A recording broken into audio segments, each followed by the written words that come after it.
ॐ गुरुर्ब्रह्मा गुरुर्विष्णु गुरुर्देवो महेश्वरः गुरुर्साक्षात् परब्रह्म तस्मै श्रीगुरवे नमः। गुरवे सर्वलोकानां भिषजे भवरोगिणां निधये सर्वविद्यानां दक्षिणामूर्तये नमः। हरिः ओम्। ॐ भद्रं कर्णेभिः शृणुयामदेवाः भद्रं पश्येमाक्षभिर्यजत्राः स्थिरैरङ्गैः स्तुष्टुवागंसस्तनूभिः यशेमदेवहितं यदायुः। स्वस्ति न इन्द्रो वृद्धश्रवाः स्वस्ति नः पूषा विश्ववेदाः स्वस्ति नस्तार्क्ष्यो अरिष्टनेमिः स्वस्ति नो बृहस्पतिर्दधातु। ॐ शान्ति शान्ति शान्तिः। सहना भवतु सहनौ भुनक्तु सह वीर्यं करवावहै तेजस्विनावधीतमस्तु मा विद्विषावहै। ॐ शान्ति शान्ति शान्तिः।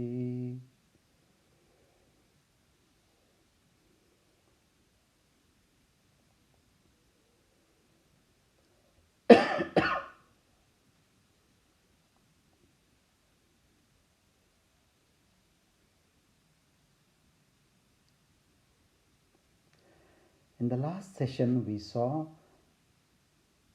when the master spoke to the student about the self, he told him that it is something beyond the senses, something beyond the mind as well. Then how do you realize it? He said, Pratibodhitam viditam matam. Through every experience of yourself, you see the Brahman. Without that, you do not experience anything, whether it is boredom or ecstasy, whether it is joy or joylessness. Just in that experience, not in understanding the phenomenon of experience, just in that experience, you experience that which experiences.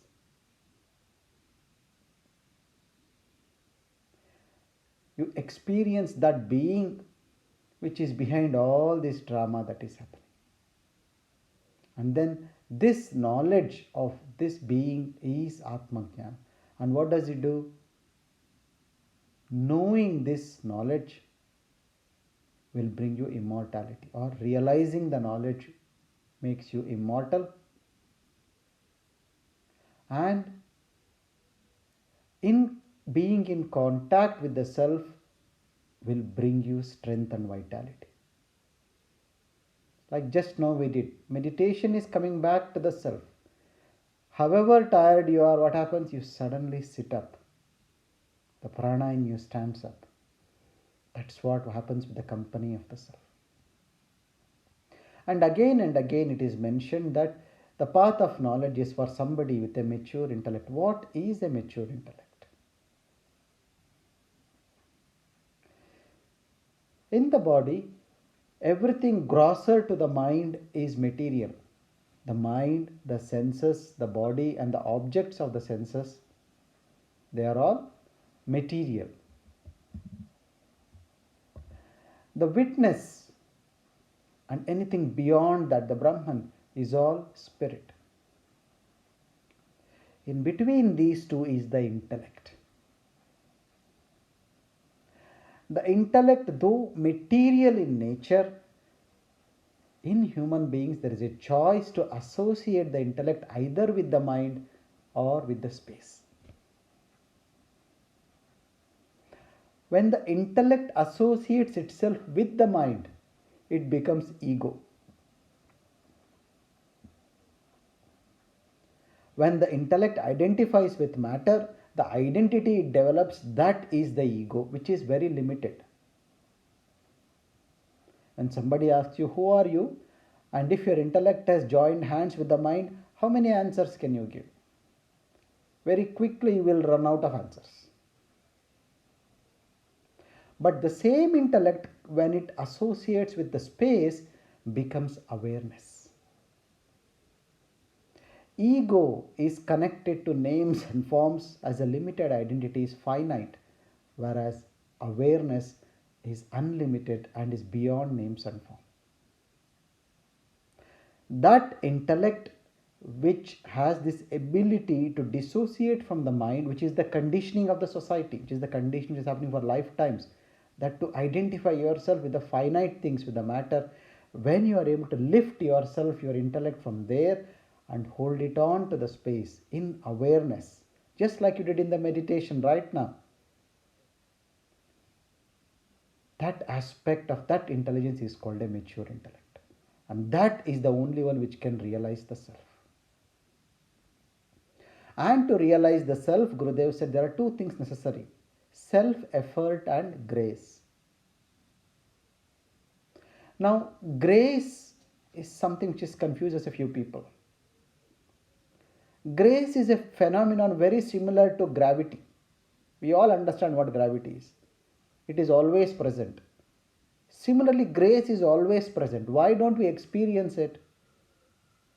That's because of our association with matter. When most of your association is with the earth and the water element, that drags you down. This dragging down is called gravity. When you associate with awareness, with space, you will get uplifted. That upliftment is grace. It all depends on what you associate yourself with. When you start associating yourself with the space through your sadhana, through your awareness, then you experience grace straight away. And without grace, you can't. Gurudev says in the next video, you will hear that even to hear that everything is made up of Brahman, there is only one Brahman, even to hear this sentence, you need a lot of merit.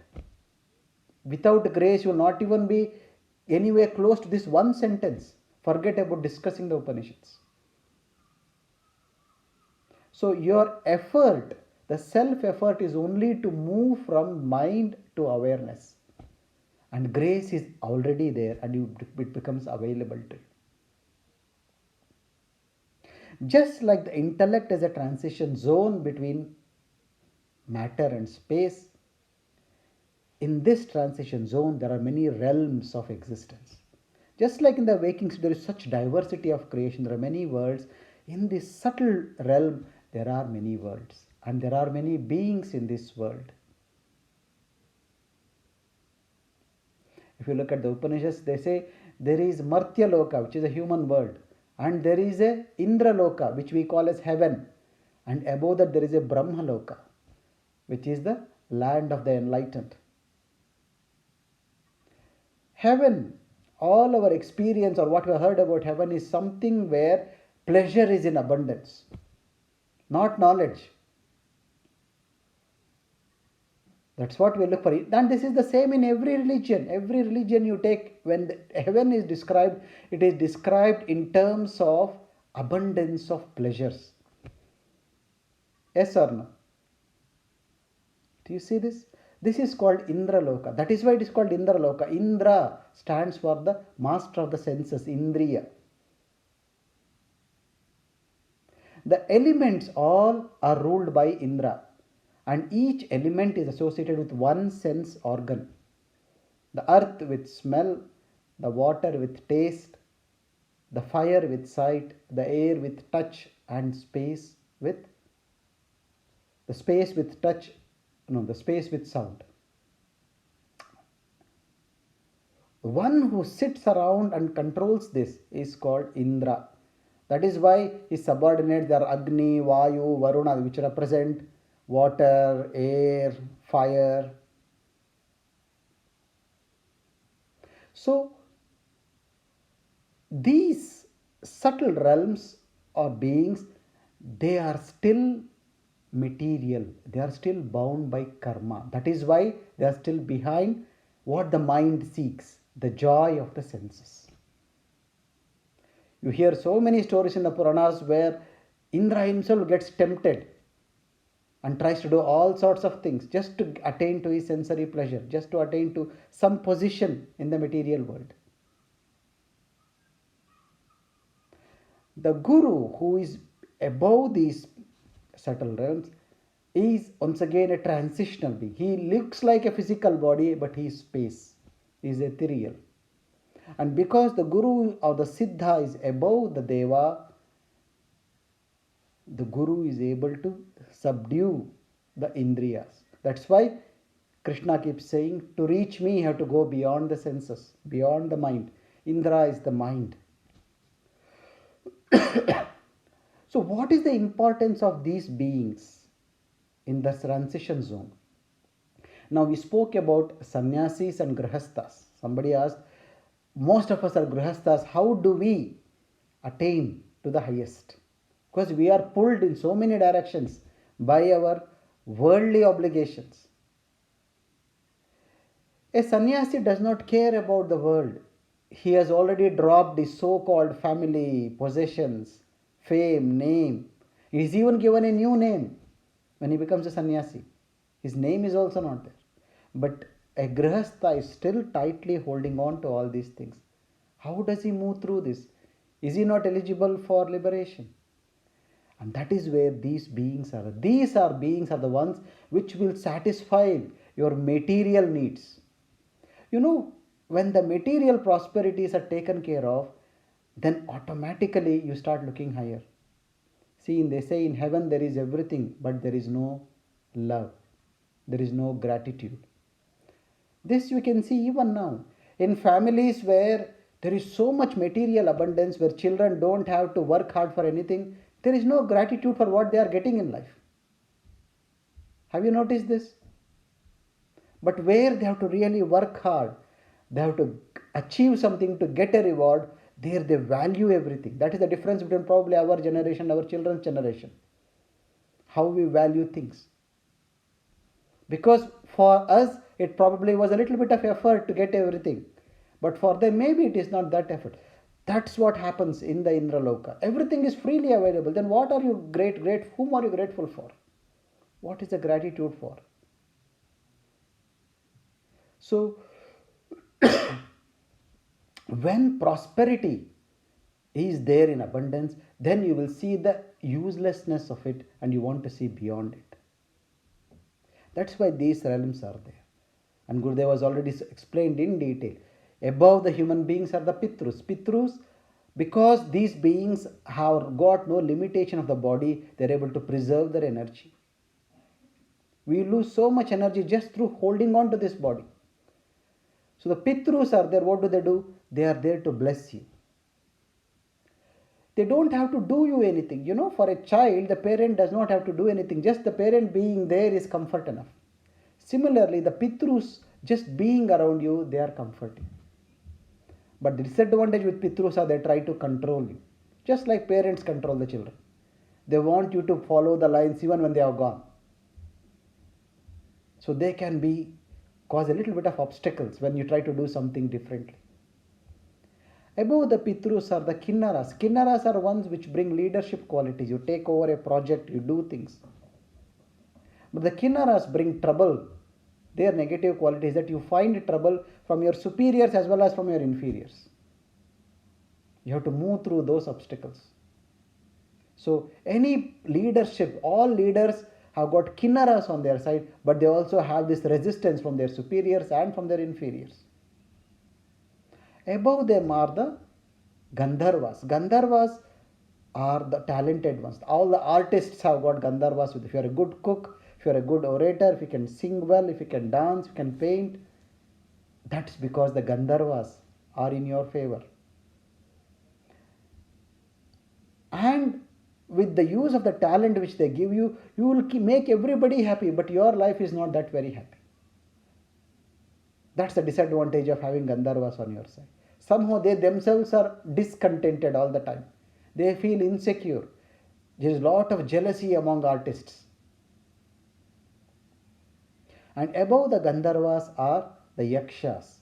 The Yakshas bring a lot of material wealth, prosperity, but they bring trouble from the progeny as well as from the siblings. Look at all these families where they are very wealthy. They have got trouble with their children or with their brothers and sisters.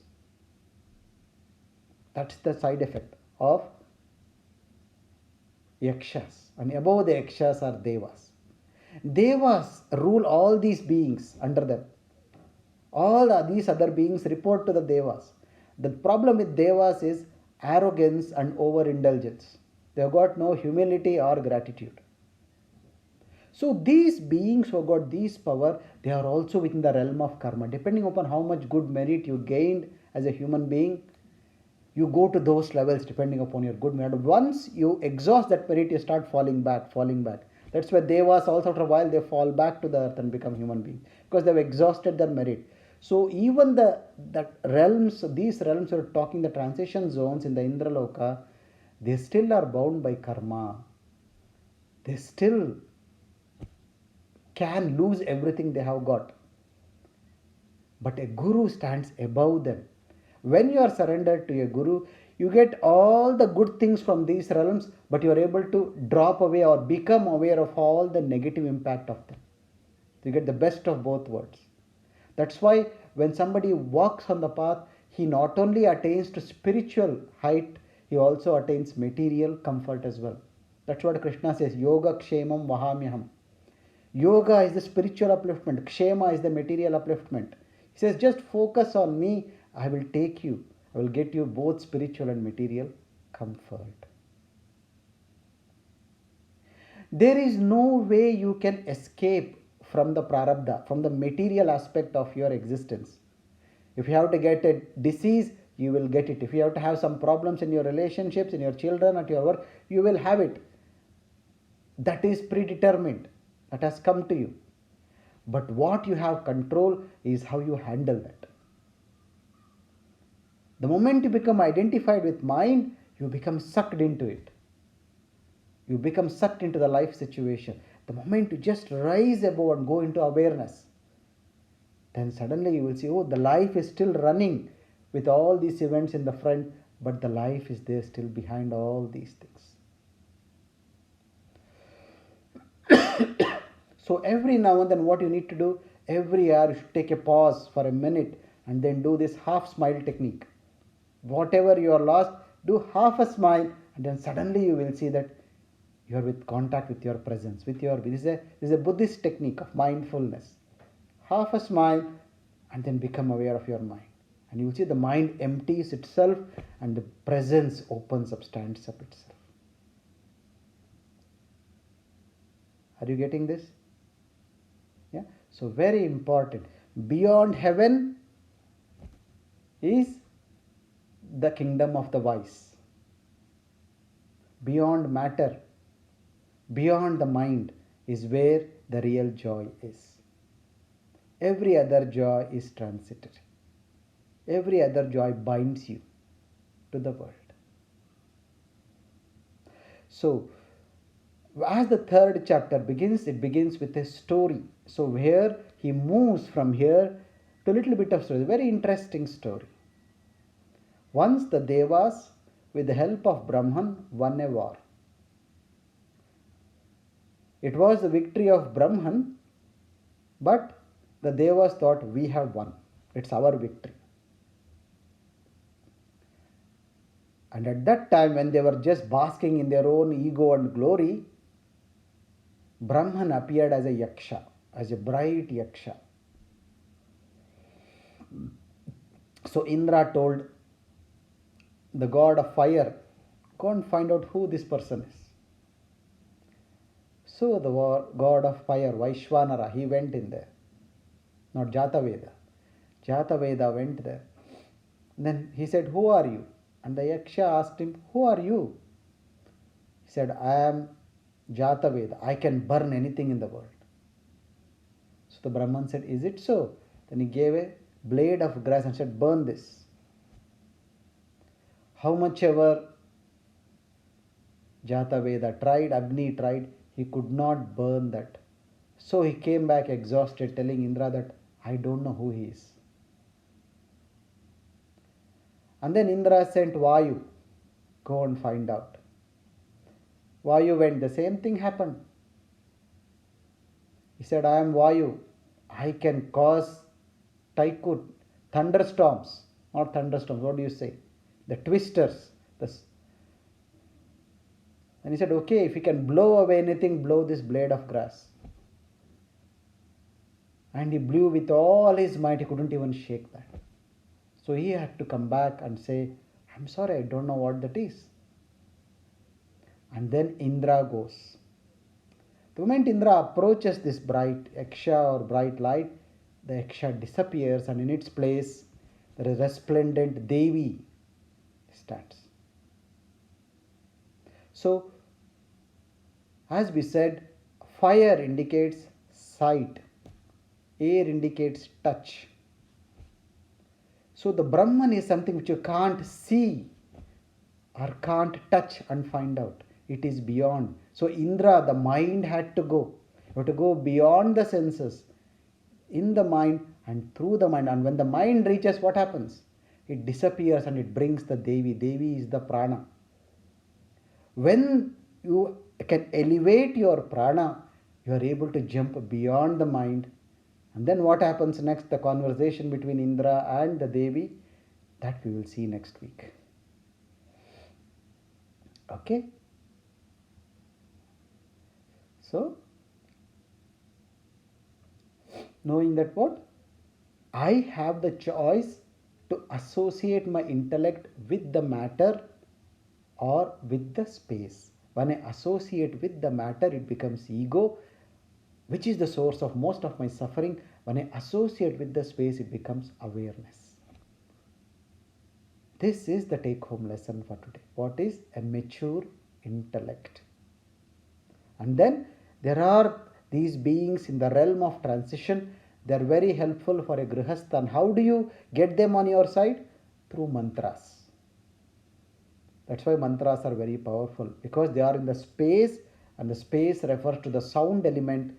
And through mantras, you can get these different devas, these different beings, subtle beings in the transition zone between matter and space, between the human world and the Brahma's world, Brahman's world. The heavenly world, you can attain to them through mantra. All the rituals and yajnas are done to attain to this heavenly prosperity. Okay? So we won't have any discussion today. It's already late. We'll finish here and we'll catch up again next week. Okay?